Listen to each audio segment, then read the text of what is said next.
¿Cómo están, amigos de LP Pasión por el Derecho? Bienvenidos una vez más a una transmisión jurídica de una entrevista múltiple, en este caso una mesa de trabajo sobre un tema muy controvertido, interesante, extinción de dominio. Invitamos a todas las personas que se van conectando a esta transmisión de que la compartan, de que formulen sus preguntas en la caja de comentarios. Hoy tenemos un panel de reconocidos abogados, todos ellos con diferentes formaciones, para poder analizar esta figura, que hay quienes la consideran inconstitucional, hay otros que la califican de ser una figura abusiva por invertir la carga de la prueba, y lo coloco entre muchas comillas porque es algo que nuestros panelistas esta tarde van a desarrollar aquí en LP Pasión por el Derecho, el portal jurídico más visitado de todo el Perú. A mi izquierda contamos con la participación del doctor Andy Carrión, doctor por la Universidad de Bonn en Alemania. También nos acompaña en esta mesa de trabajo el doctor Miguel Reyes Arrece, cuenta con estudios de magíster en la Universidad de California Western School de San Diego, en Estados Unidos, y también estudios de maestría, magíster en Derecho de la Empresa por la Universidad Privada de Piura. Y a mi derecha, el profesor Ronald Lanco, doctorando por la Universidad de Salamanca en España. Nuestros panelistas tienen formaciones distintas y de seguro en esta mesa de trabajo nos van a ofrecer múltiples experiencias y, como no, información de alto valor para que ustedes puedan comentarlo a través de la caja de esta transmisión en tiempo real. Voy a, antes de formular la primera pregunta, darles la bienvenida a Ronald, Miguel, Andy, bienvenidos a LP Pasión por el Derecho. Y la primera pregunta que quiero colocar sobre la mesa es si es que la extinción de dominio, para ello van a tener entre 4 a 5 minutos, dosifiquemos nuestros tiempos para comenzar con la seguidilla de la rueda de preguntas.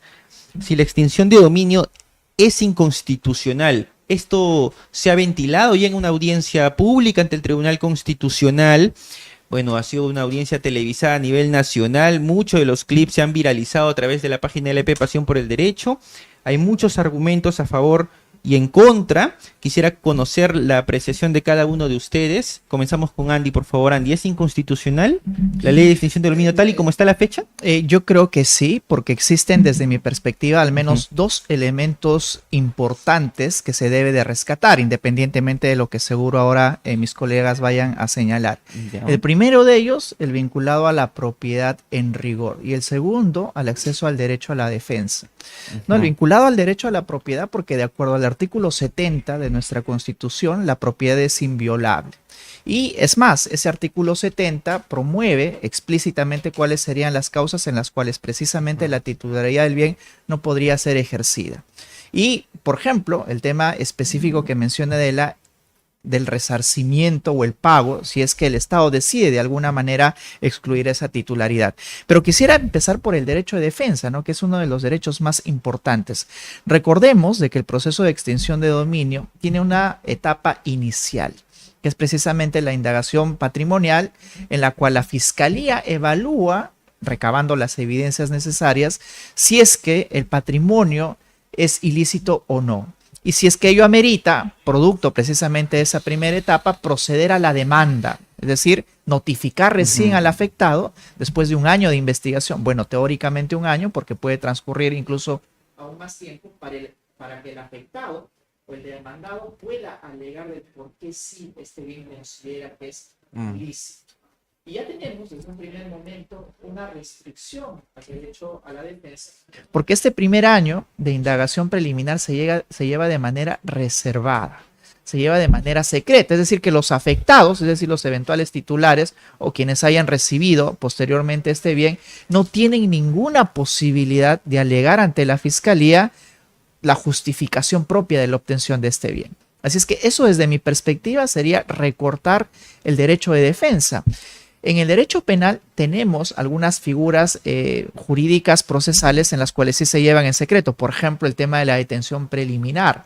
Es una figura que jurídicamente se encuentra amparada porque, digamos, de acuerdo al instituto jurídico como tal, puede caber la posibilidad de alegar un derecho de fuga y que precisamente no se notifique al afectado para resguardar su presencia o sujeción al proceso.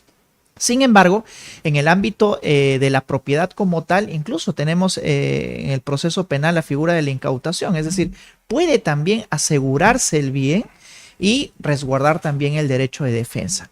Estoy seguro que esto se va a deslizar también posteriormente en la discusión de si los criterios que se manejan en extinción de dominio deben de ser estrictamente penales o no. Pero yo creo que al menos en cuanto a tu pregunta inicial, yo creo que sí esta norma transgrede un derecho fundamental, sobre todo el derecho de defensa. Ok, es inconstitucional. Desde mi perspectiva es inconstitucional. Correcto. Miguel, te formulo la misma inquietud. ¿Es inconstitucional la ley tal y como está a la fecha, la ley de extinción de dominio? Como está redactada actualmente, para mí también. ¿Por qué? Porque, ya, además de lo que ha indicado el profesor, a ver, vamos por partes. Como instituto, la extinción de dominio se aplica no solamente aquí, se aplica en distintos países, ¿no? No solo en América Latina, se aplica también en Estados Unidos, en Europa, ¿no? Ellos le dicen decomiso basado en no condena, así se le dice. Pero el problema viene que hay que ponerle ciertos límites a la extinción de dominio. Por ejemplo, en el Perú aplica para todo.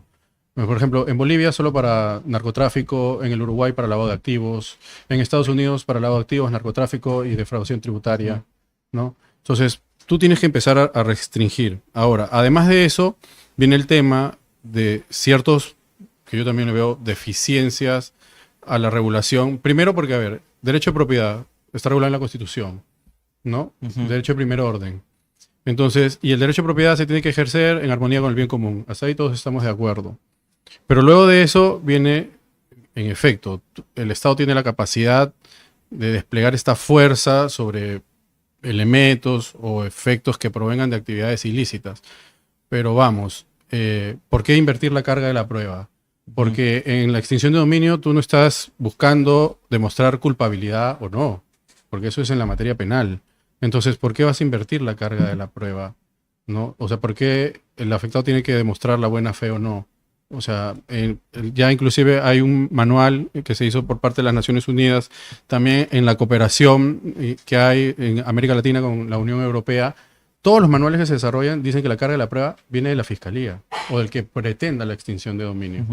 Entonces, ahí yo le veo un primer defecto. El otro defecto justamente también es, ¿por qué si no es una investigación penal? Porque en realidad es una demanda que se plantea, que como te vuelvo a repetir, no viene a discutir culpabilidad o no, ¿no? Del tipo penal sobre el afectado, porque tiene que ser secreto, ¿no? Ahora, ¿por qué solamente te permiten recurso de apelación? No te permiten llegar hasta la Corte Suprema, ¿no? O sea, ¿por qué te limitan ese acceso? Porque yo podría entender que hagas limitaciones con relación al acceso al recurso de casación por montos, ¿no? Digamos, oye, si el bien discutido, pues, no es hasta, no sé, pues, 100 UITs, no pasará. Pero digamos que me incautas, pues, un inmueble que vale 10 millones de dólares, ¿por qué yo no podría llegar a la Corte Suprema, ¿no? Para discutir. No es poco patrimonio el que estoy discutiendo, ¿no? Entonces, esas son, yo creo, como te digo, separando en dos funciones. La ley, o sea, como extinción de dominio, es una institución que sí se puede utilizar. El problema es cómo se ha regulado. Y como está regulada actualmente, o lo que se ha propuesto, sí, a mí me parece que tiene unos defectos que la convierten un tanto inconstitucional, ¿no? Perfecto. Ronald, te traslado la misma inquietud. ¿Es inconstitucional la ley tal y como está redactada a la fecha? Sí, Francisco. Bueno, muchas gracias por la invitación y también estar en esta mesa de trabajo, como bien lo indicaste al inicio. Bueno, tratando de dar una respuesta absoluta, yo creo que la institución jurídica de la extinción de dominio no es inconstitucional. Pero claro, lo que pasa es que hay que empezar por definirla. No es inconstitucional. Yo creo que no es inconstitucional, pero hay que empezar por definirla. La definición es que se trata de una consecuencia jurídico-patrimonial cuya finalidad es restaurar o recomponer el orden jurídico producto de el patrimonio criminal que se inserta en el tráfico económico.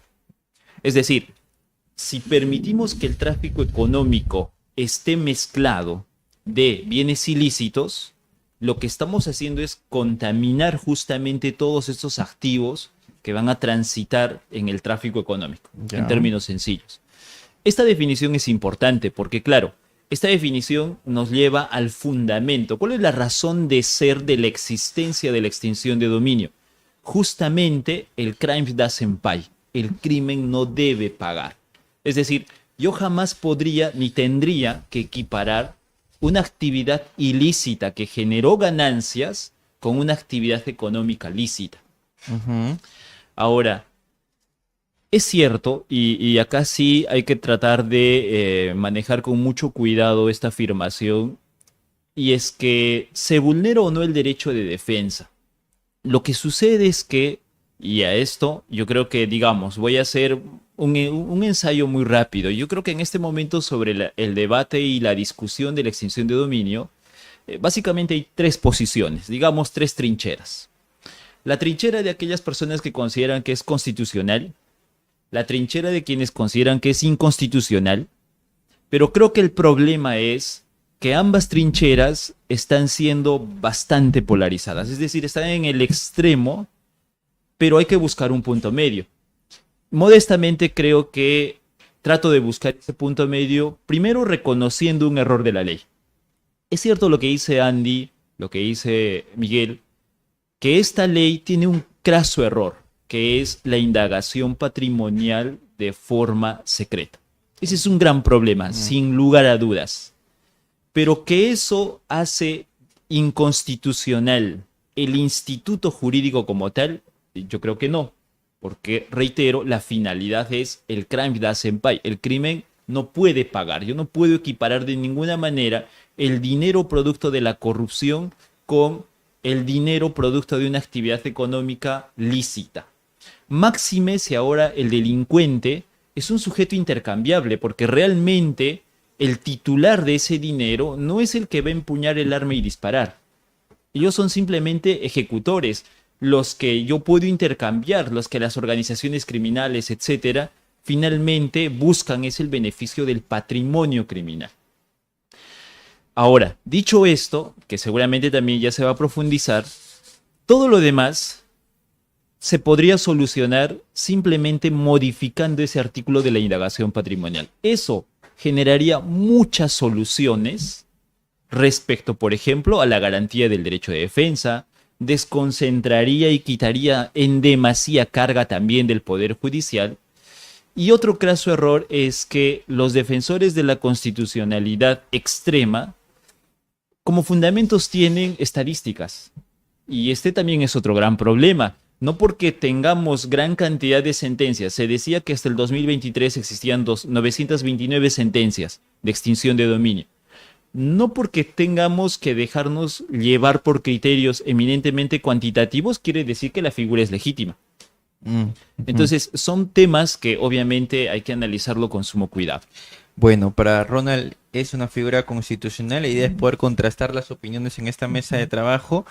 Ronald sostiene que es constitucional la extinción de dominio tal y como está redactada ahora, Andy. Sí, mira, yo ahí tengo una contingencia, ¿no? Porque si Ronald ha mencionado de que el crimen no paga y de que las formas en las que se ocultan los bienes el día de hoy son más sofisticados que antes, que es absolutamente cierto, ¿no? La sofisticación del crimen incluso va a mucha mayor velocidad que la sofisticación de los canales de persecución del delito.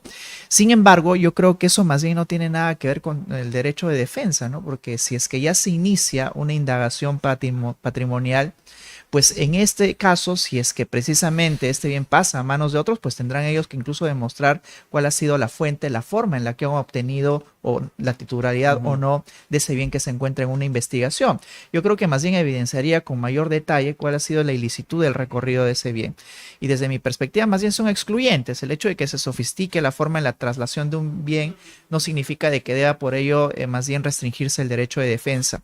Ahora, yo creo que aquí más bien hay un ámbito de contaminación, ¿no? Porque si es que se plantea que sí es constitucional la ley de extinción de dominio, ¿por qué entonces se restringe el derecho de defensa? Yo en lo último sí concuerdo con Ronald, ¿no? Porque yo creo que más bien intenta salvar este tema en el sentido de que, ok, sí sería constitucional si es que más bien se permite el acceso al derecho de defensa. En eso yo creo que sí coincidimos. Sería un gran avance más bien, porque de esa manera podría ya quitarse uno de los argumentos que más bien están arreciando en contra de esta ley de extinción de dominio. Pero yo creo que las discusiones pueden llevarse también por canales separados, porque el derecho de defensa es vital. Y no solo en el ámbito del derecho penal, sino sobre todo en todo el derecho que informa el administrado, el demandado o incluso el imputado, hablando ya de ámbitos penales. Es decir, es una garantía de todo el ámbito del derecho y no tendría por qué restringirse. son excepciones los ámbitos en los que se manejan las investigaciones de manera secreta y tiene que ser muy bien fundamentado, incluso por qué en el caso particular tiene que llevarse una indagación y en este caso particular de forma secreta. Si se hace en el ámbito penal, pues también debería de hacerse en el ámbito de indagaciones patrimoniales, pero eso seguro que es motivo de otra discusión. Correcto. Miguel, te traslado la palabra. Vuelvo.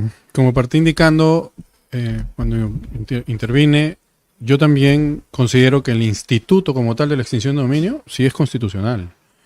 Claro. ¿No? El problema es, como generalmente sucede en nuestra legislación, la redacción de la norma, ¿no? Los legisladores tienen una manera un poco particular a veces de redactar la norma, entonces es allí donde vienen los problemas, ¿no? Entonces, en este caso, efectivamente, yo creo que la norma, si se le hacen los ajustes que se le deben de hacer, se puede volver completamente constitucional, pero tal cual está en este momento, no. Como te repito, no puede ser pues que si ya no vamos a discutir culpabilidad, sea secreta la indagación patrimonial. ¿Por qué tiene que ser secreta la indagación patrimonial? ¿Por qué un año no puedo saber que me están investigando sobre mi patrimonio? ¿Cuál es la razón? Yo no la entiendo. ¿Cuál es la razón, Ronald, de esa indagación secreta de un año? A ver, sí, justo antes de entrar a ese tema, hay que tener en cuenta que la extinción de dominio como instituto jurídico tiene un ámbito sustantivo y también tiene un ámbito procesal. Es decir, si nosotros revisamos el título preliminar tiene de ambas, y si vemos la ley sustantiva, es decir, el decreto legislativo 1373, desde el artículo 1 hasta el artículo 6, tenemos desarrollo del ámbito sustantivo de la extinción de dominio, el artículo 7, que es o inicia el ámbito procesal, porque son los presupuestos para accionar, valga la redundancia, la acción de extinción de dominio. El problema, como indican tanto Andy como Miguel, no estaría en el ámbito sustantivo, sino estaría en el ámbito procesal. Y este ámbito procesal hay que tener mucho cuidado de analizarlo y verlo siempre desde la perspectiva penal. Por ejemplo, el artículo 2.9 del título preliminar, cuando menciona carga de la prueba, no es que hay una inversión de la carga de la prueba, en absoluto. Dicho sea de paso, en alguna entrevista también ya, digamos, de alguna manera lo expliqué, no es que en el ámbito procesal penal propiamente, no es que el procesado no tenga obligación de probar aquello que alega. Y por esa obligación de probar aquello que afirma, no quiere decir que exista una inversión de la carga de la prueba, es simplemente probanza de lo que afirma. Y en la extinción de dominio eso se ve con mucha más nitidez. Si Fiscalía dice que este bien tiene vinculación con una actividad ilícita, debe probarlo. Por tanto, el requerido dirá lo contrario, pues debe probarlo. Por tanto, son dos afirmaciones en el proceso objeto de probanza. Ahora, que esto justifique para que a partir de la indagación patrimonial y el secretismo con el que se ha ido llevando haga inconstitucional la figura per se, yo creo que ahí no estoy de acuerdo, porque claro, ahí va a venir otra figura que seguramente ya lo conversaremos, que va a ser la casación, por ejemplo. Correcto. Solamente una pregunta. Si ambos tienen que probar, ¿nadie tiene la carga de la prueba en extinción de dominio? Es que en realidad, para decirlo, digamos, ¿Quién en términos sencillos, ambas partes deben probar lo que afirman. Sí, ambas partes tienen la es. carga de la prueba. Así es, porque Fiscalía afirma que este bien tiene vinculación a una actividad ilícita, pues debe probarlo. Si la parte requerida dice no, entonces debe probar su afirmación. Me explico de mejor manera. ¿Qué es lo que está pasando en la práctica? A ver, vamos a verlo esto, si me das 2 minutos, por favor, para explicar esto. ¿Qué está pasando en la realidad? El ser y el deber ser. ¿Cómo está pensada la norma? La norma está pensada en que justamente quien afirma debe probar.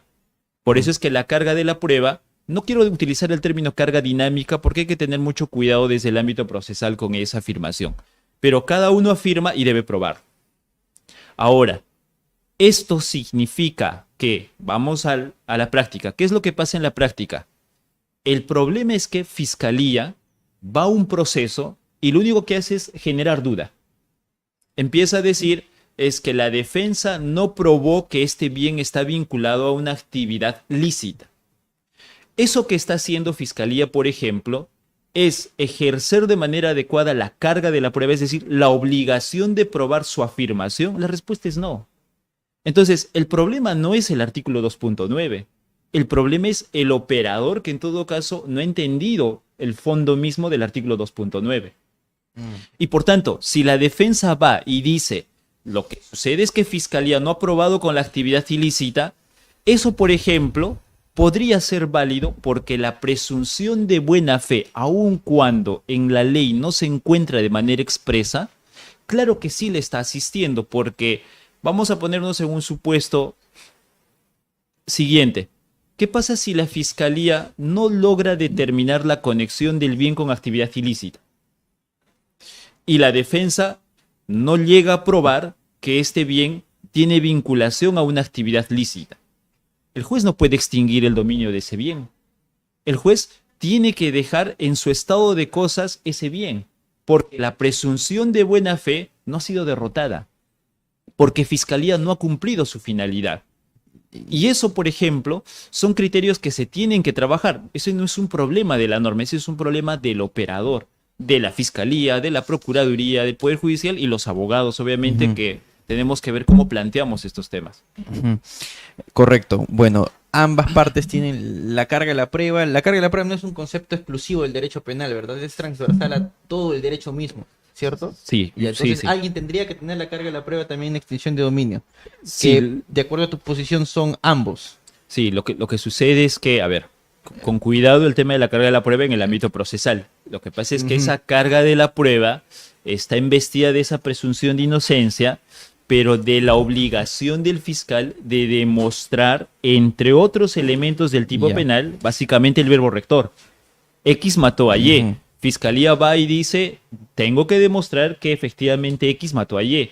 La defensa dice, lo que sucede es que fue en legítima defensa. Ok, tu defensa tienes que probar justamente ese ejercicio de la legítima defensa. Correcto. Andy, ¿qué opinas de las afirmaciones de nuestro buen amigo Ronald? Bueno, hay elementos realmente discutibles, ¿no? Porque si bien es cierto, no podemos trasladar a este proceso especial de extinción de dominio los criterios propiamente penales, el acercamiento de la naturaleza de este instituto jurídico más bien a un ámbito de afirmación civil hace que precisamente tenga sentido lo que está afirmando Ronald, es decir, la Fiscalía va a tener que alegar primero que este bien es ilícito y luego si el afectado afirma lo mismo, pues será una contradicción en base a argumentos. Pero ya eso demuestra más bien que no existe una presunción de licitud del bien. Porque si existiera una presunción de licitud del bien, pues entonces quien tendría la mayor carga, no de prueba, sino de afirmación y de probanza respecto a la ilicitud del objeto, tendría que ser la Fiscalía. Pero si la ponen en igualdad de circunstancias, en igualdad de posiciones, tal como lo está afirmando ahora mismo Ronald, entonces en realidad no hay ninguna presunción de ilicitud.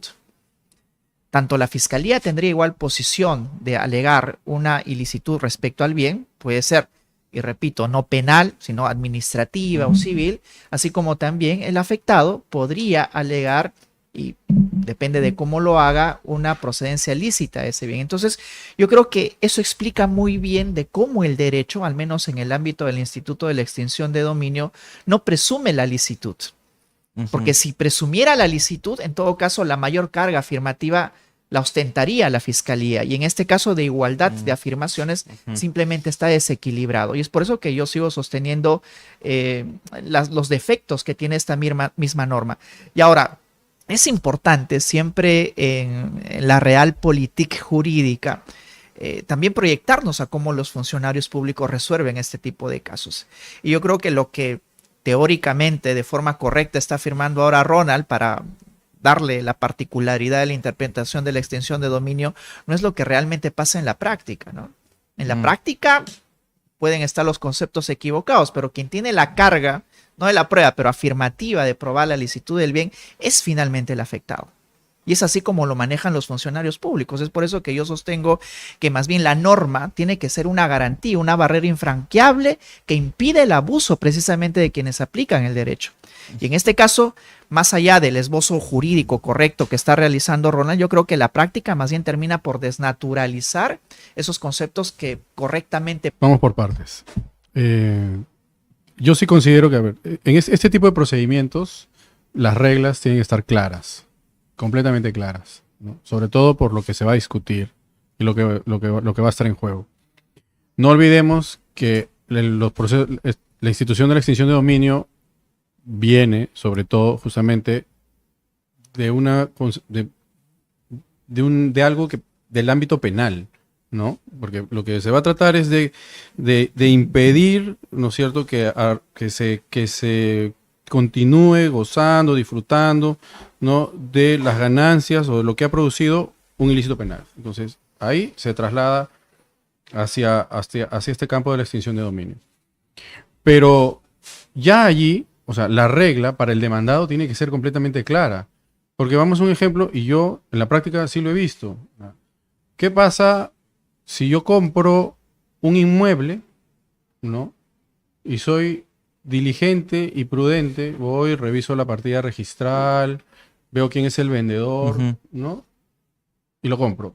Y da la casualidad que esa persona está siendo investigada por lavado de activos, por narcotráfico, ¿no? Y en ese proceso determinan que efectivamente ese inmueble se adquirió con ingresos provenientes de esas actividades ilícitas.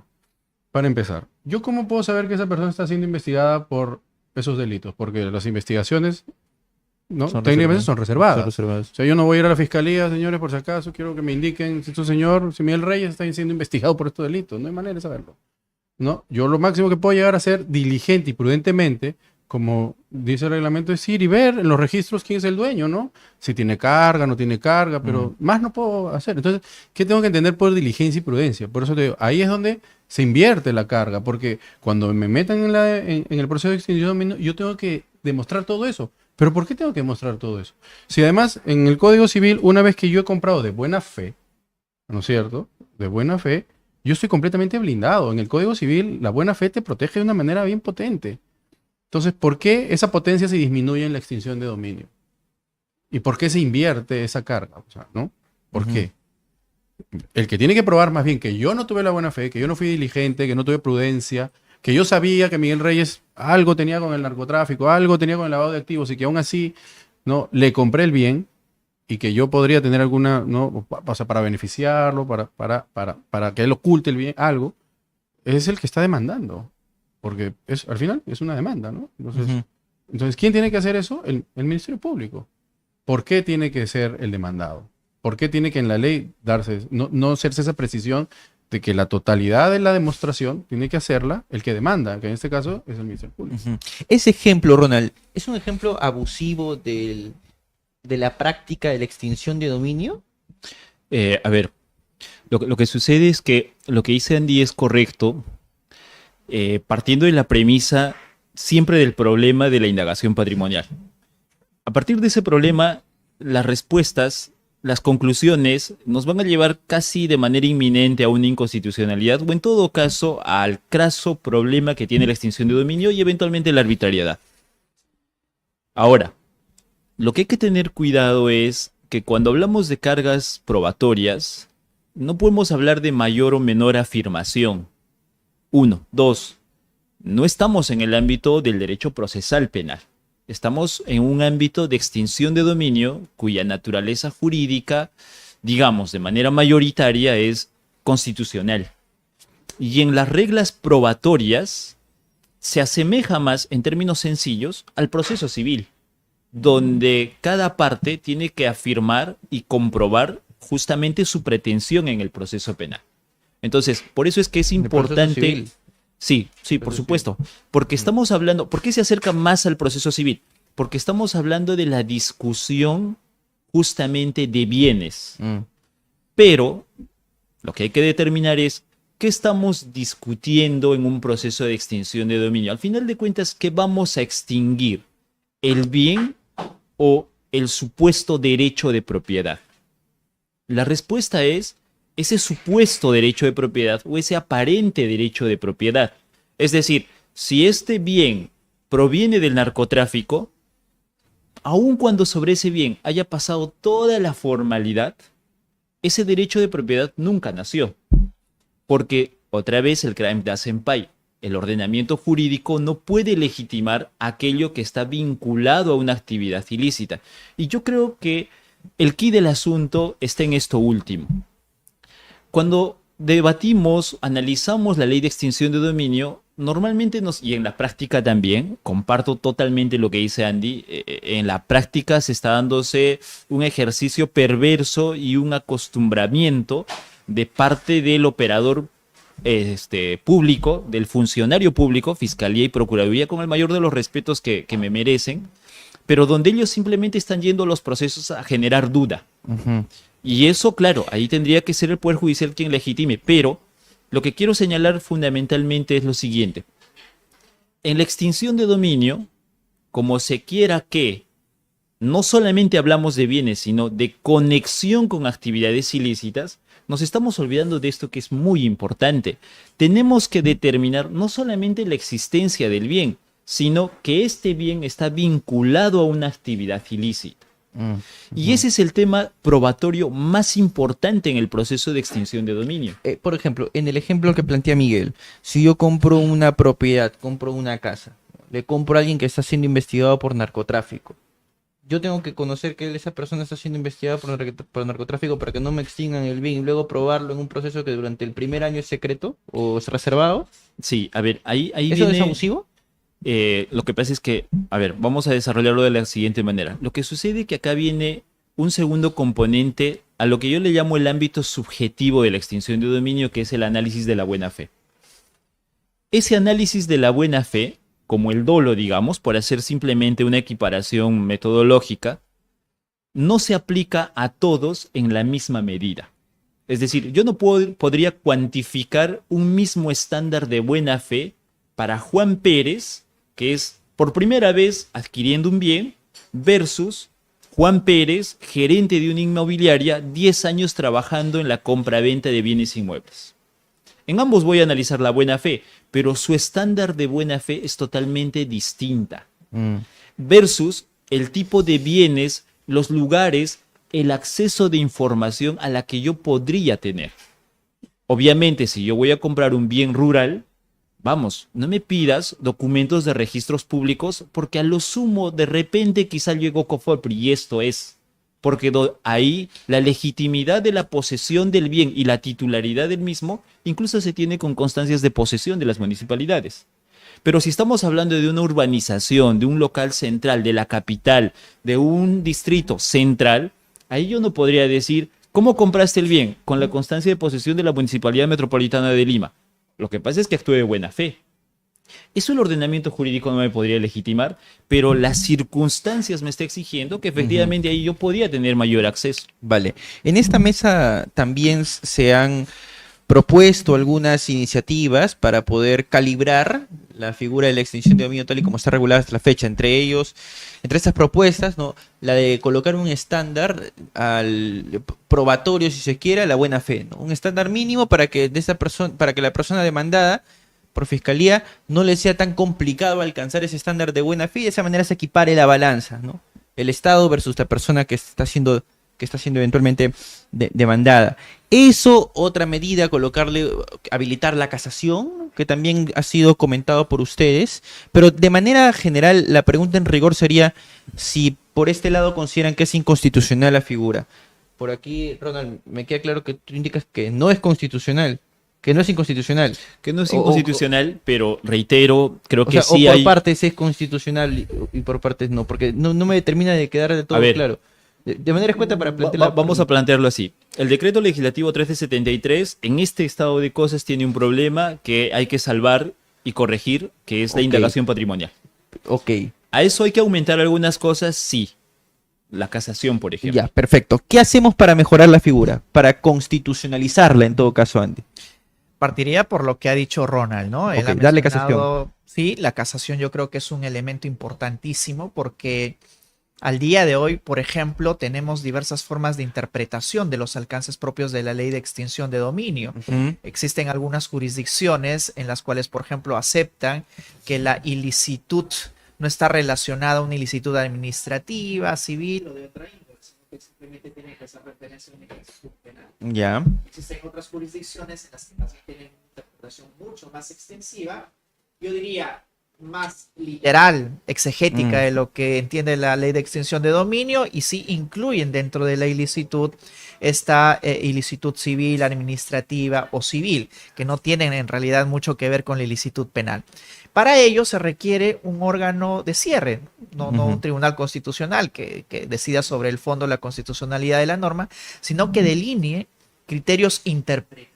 Ya. Y eso es importantísimo porque no solamente estaríamos hablando del tema de la ilicitud, cuáles serían sus alcances, su contenido material, sino además, por ejemplo, los estándares de la buena fe. Entiendo de Tienen que haber estándares. Yo creo, bueno, estándares interpretativos, porque en rigor la norma de la extensión de dominio, así como en el ámbito penal, no determina cuál es el estándar del dolo, es decir, del conocimiento de la voluntad. Eso ya se deja a un criterio mucho más aplicativo. Porque lo que mencionaba Ronald, creo yo, más bien es la interpretación contextual de la buena fe. Porque claro, no le vas a repetir lo mismo a alguien que por primera vez compra un terreno en un lugar alejado y otro que ya es experto en temas inmobiliarios y que sabe muy bien cuáles son los criterios o procedimientos exactos para generarse esa buena fe. Eso ya es como en el caso en concreto se despliegan los alcances de la buena fe. Pero se requieren criterios mucho más generales que desde mi perspectiva puedan ser desarrollados por un ente superior o supremo, como la Corte Suprema, de cara a delinear precisamente esos estándares. Yo creo que así se solucionarían muchos de los problemas que el día de hoy están surgiendo, porque hay un criterio importantísimo dentro del derecho, Francisco, es la predictibilidad.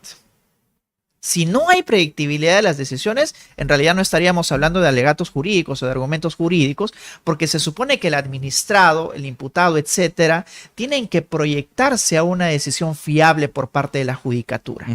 Y esa proyección fiable implica que precisamente accedan a un pronunciamiento consensuado, permanente, de qué se entiende, por ejemplo, por ilicitud. Y eso yo creo lo más importante que legitima incluso una institución jurídica y que podría hacerlo con la extinción de dominio. Ok, ¿es necesario sentencia firme para extinguir un dominio en la vía penal? En la vía penal, por supuesto. ¿Tú eres de la opinión de que sentencia firme en vía penal para recién extinguir el dominio? Sí, ahora, el problema es de que aquí, en rigor, lo que tenemos... Como lo dicta el proyecto de ley. Como lo dicta el proyecto de ley. Habría que hacer una diferenciación, porque lo que hace el proyecto de ley es, digamos, también radicalizar. Excluye el proyecto de ley, te refieres al proyecto de ley del Congreso de la República, que excluye los delitos de corrupción de funcionarios. Bueno, incluyéndolos, pero con sentencia firme. Yo relativizaría ello porque yo creí que te referías al tema propio de la decisión judicial, ¿no? Me refiero, si te refieres ya al proyecto de ley del Congreso de la República, yo creo que sí es muy radical pensar que solo una sentencia condenatoria podría habilitar la extinción de dominio. ¿Por qué? Porque hay circunstancias en las cuales podría, por ejemplo, concentrarse en una etapa previa.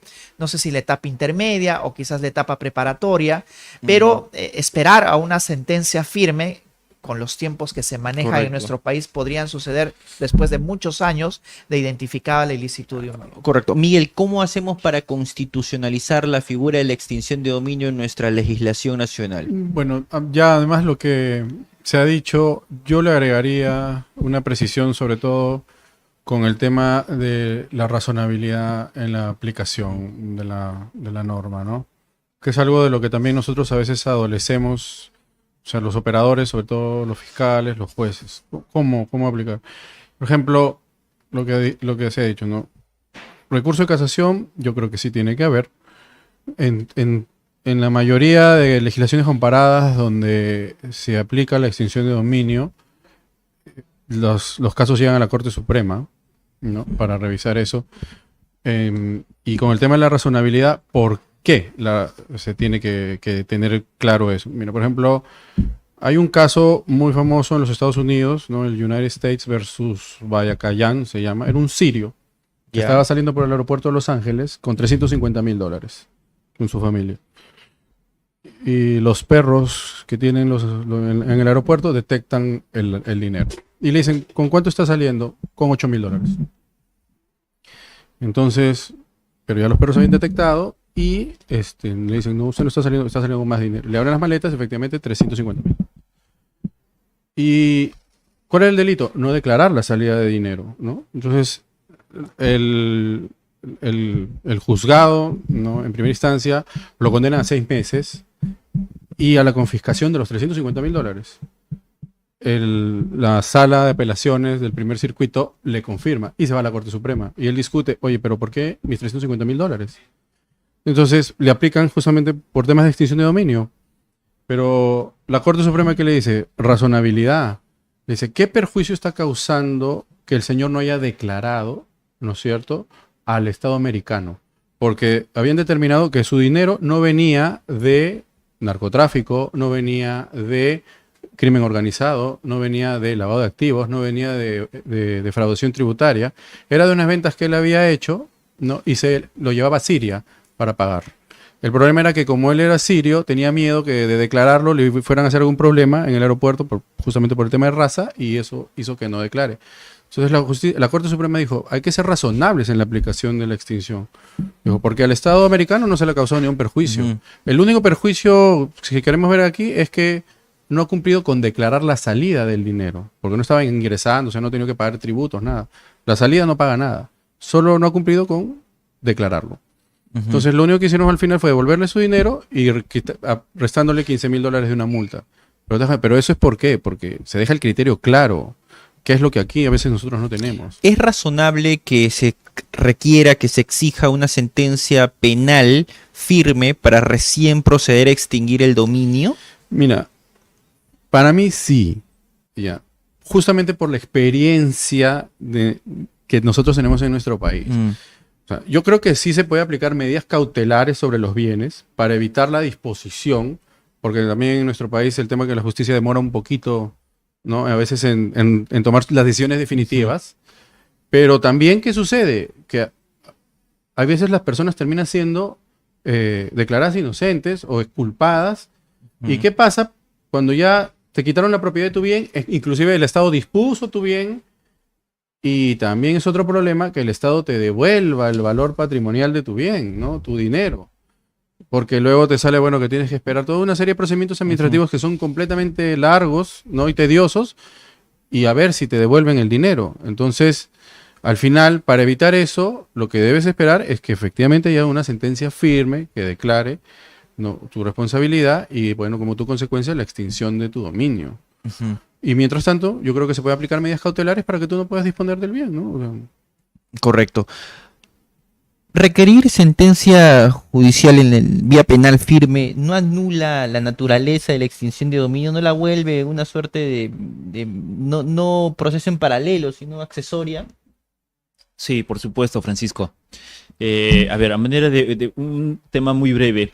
Gafilad, el año 2023, hace una diferenciación muy interesante entre el decomiso subsidiario y el decomiso autónomo. El decomiso subsidiario, en esencia, es lo que tenemos y lo que se aplica en el proceso penal. Y como se quiera, es una consecuencia accesoria al final de cuentas. Depende de lo que sucede en el proceso penal. Depende de la existencia de una sentencia en el proceso penal. Se entiende sentencia dirigido contra el sujeto activo del delito.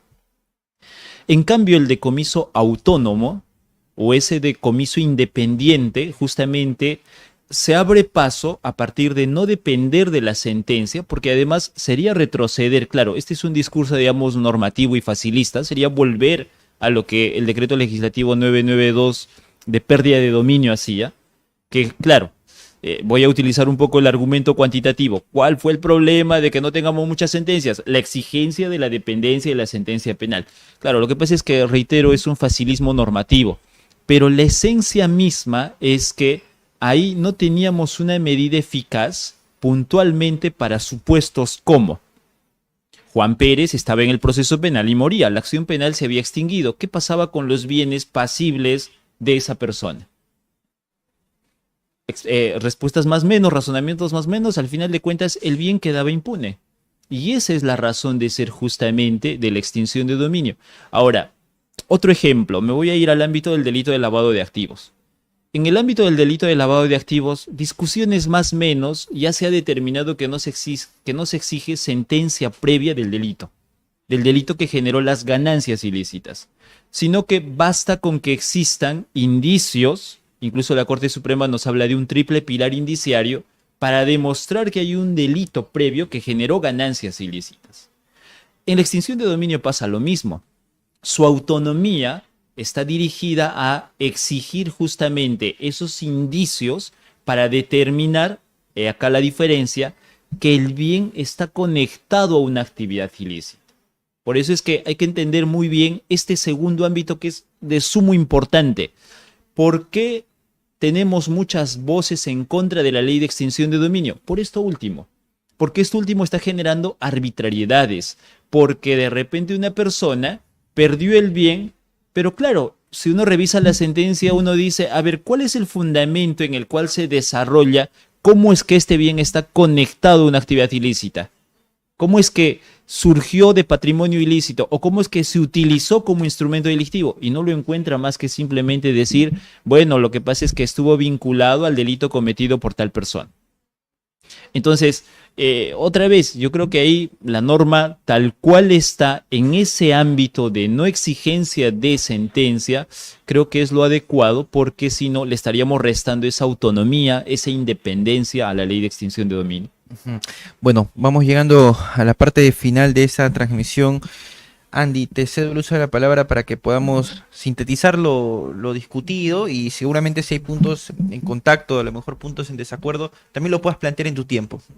Mira, hay puntos comunes que han surgido de esta discusión, ¿no? Yo creo que el punto común más importante es el acceso al derecho a la defensa, ¿no? Es importantísimo de que se habilite esta indagación patrimonial también al afectado, ¿no? El demandado tiene que tener la posibilidad de defenderse desde el principio, no desde que es notificado con la demanda. Yo creo que eso es un punto de consenso importante, aun cuando Ronald propone la constitucionalidad de esta norma, de la ley de extinción de dominio. Pero yo creo que hay puntos discrepantes en los cuales deberíamos de tomar en cuenta cuáles son los alcances materiales de lo que cada uno de los términos de extinción de dominio promueve. No nos olvidemos que estamos discutiendo de que son más bien, y lo dijo aquí en este programa, Francisco, el propio juez supremo Luján Túpez, que es quien promueve, es el coordinador de estas fiscalías o del sistema de extinción de dominio. Él señaló de que son criterios muy independientes, muy autónomos que se toman de cara al procedimiento y a la decisión final de extinción de dominio. Es más, él señaló de que se acercaban más bien a un procedimiento civil, ¿verdad? Sin embargo, vemos de que las decisiones de extinción de dominio la toman por lo general los jueces penales, ¿no? Y los fiscales penales también.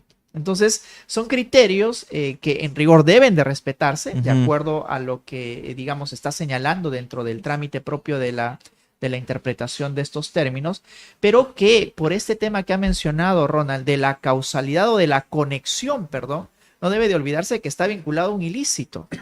Y que la autonomía no sea la autonomía absoluta que también se discutió en el ámbito del delito de lavado de activos, ¿no? Porque una autonomía absoluta implica incluso que ya se corte esa conexión con el delito previo.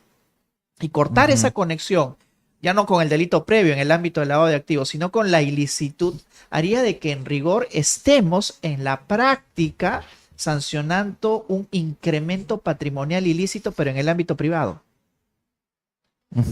Y eso es importante señalarlo, porque claro, en Colombia, que tienen allá en Colombia, digamos, criterios distintos, porque en Colombia todos sabemos de que allá no solamente ha surgido esta figura, sino que el narcotráfico estaba desbordado en su oportunidad, lo que ellos trataban era de resguardar el bien del narcotráfico y de algunos otros delitos, pero ya no vinculados únicamente al funcionario público, porque recordemos de que en nuestro país se encuentra sancionado el incremento patrimonial ilícito, ¿verdad? Pero de funcionarios públicos. Y lo que hace la extinción de dominio desde mi perspectiva es trasladar más bien ese delito a los privados. Tú tienes que demostrar que tu patrimonio es lícito. Y eso desde mi perspectiva sería la conclusión más bien de esta discusión. Aunque estés absuelto en vía penal. Es que eso genera la autonomía absoluta. Y la absolución, como lo hemos dicho hace un momento, puede llegar tarde, cuando ya tu bien ha sido extinguido. Y si te absuelven en vía penal por insuficiencia probatoria, ¿justificaría un proceso de extinción de dominio autónomo completamente? Es que el problema es de que ahora sí es autónomo completamente. Tan autónomo que incluso puedes tú ser absuelto, o sea, ya ni siquiera importa el motivo, pero ya tu bien se ha extinguido. O sea, no hay un hilo conductor. Es que yo creo que se debe de penal. promover más bien el hilo conductor, porque, y esto lo han dicho todos los que han opinado al respecto, está vinculado a un ilícito delictivo. no a un ilícito administrativo, no a un ilícito civil. Si bien es cierto, la norma abre esas posibilidades, y eso es lo peligroso desde mi perspectiva, porque solo un proceso contencioso administrativo podría generar que te expropien el bien, o perdón, hablando técnicamente que te extingan el bien, significa de que tiene que mantenerse esa conexión de ilicitud al ámbito delictivo. Y eso es lo que en realidad estamos olvidando. Yo creo, y como conclusión te digo, de que más bien estamos sancionando el enriquecimiento ilícito de privados. Y deberíamos de más bien sincerar las cosas y decir, si tú, privado, tienes un patrimonio que no puedes justificar, te lo extingo. Y eso es en la práctica lo que está sucediendo con la ley de extinción de dominio. Miguel, palabras finales, algunos puntos a lo mejor que quisieras abordar sobre el tema. Sí, a ver, a modo de conclusión, yo creo que el proceso penal tiene sus propias consecuencias, ¿no? Justo cuando preguntabas el tema de las sentencias y te tiene que contar con sentencia firme, el proceso penal tiene la incautación y el decomiso, ¿no? Entonces, ¿por qué en paralelo hacer un proceso de extinción de dominio a los investigados? Y además, dentro del proceso penal hay el fiscal puede pedir medidas cautelares sobre los bienes. Yo no termino de entender por qué no utilizan esas herramientas. O sea, te estoy hablando procesalmente, técnicamente, ¿no? Entonces, haces tu proceso, investigas, pides medidas cautelares para que no se pueda disponer de los bienes, ¿no? Y llegas hasta tu sentencia, ¿no? Firme, y ya ves si al final sí se decomisa, se incauta, porque ya está allí. Ahora, como decían, la extinción de dominio, claro, por eso debe regularse para determinados supuestos. El caso que planteaban, ¿no? Si se muere el investigado, vamos a extinción de dominio. Ya, correcto. Si yo soy un tercer adquiriente de buena fe, que no estoy investigado, yo no estoy investigado, pero se puede no tener un indicio que yo he tenido, no una vinculación con el delito, pero sí con el delito investigado, con el procesado, sino algún vínculo que pueda presumir que yo he adquirido el bien para facilitar algo, su ocultamiento o algo, entonces me llevas a la extinción de dominio, ¿no? Pero tiene que estar, o sea, mejor regulada su aplicación, ¿no? ¿Por qué en plena investigación hacer esto y además hacerlo en secreto, ¿no? Como dice Andy, o sea, estamos sancionando el enriquecimiento, ¿no? Investigando. Y justo a propósito de lo que decía, ¿no? Mira, hay muchos delitos de corrupción de funcionarios que provienen de funcionarios que, por ejemplo, dispusieron de fondos públicos y no le pagaron a privados que hacían obras. Y ahí se produce la figura del enriquecimiento sin causa de la administración pública. Entonces, bajo esa teoría, también tendríamos que investigar a la administración pública como tal, porque se ha enriquecido sin causa, ¿me entiendes? O sea, llegamos a un desarreglo jurídico absoluto, ¿no? Entonces, eso es lo que tenemos que evitar. Por eso, la extinción de dominio tiene que tener una mejor regulación. Yo no estoy en contra de que exista, porque sí sirve, justamente para los casos que se plantean, ¿no? Pero tiene que estar mejor regulada justamente para evitar la arbitrariedad, que es lo que en nuestro país usualmente sucede con los operadores, ¿no? Sobre todo operadores fiscales, y con y con todo respeto lo digo, ¿no? Y con los jueces que hay veces se olvidan de su labor de juez y se inclinan más hacia el lado fiscal y avalan este tipo de arbitrariedades, ¿no? Correcto. Sobre esos ajustes, Sandy, ¿tú estarías de acuerdo con que proceda extinción de dominio si muere el investigado en vía penal? Sí, ¿Sí? en efecto. Mira, uno de los casos paradigmáticos es el de Alan García también, ¿no?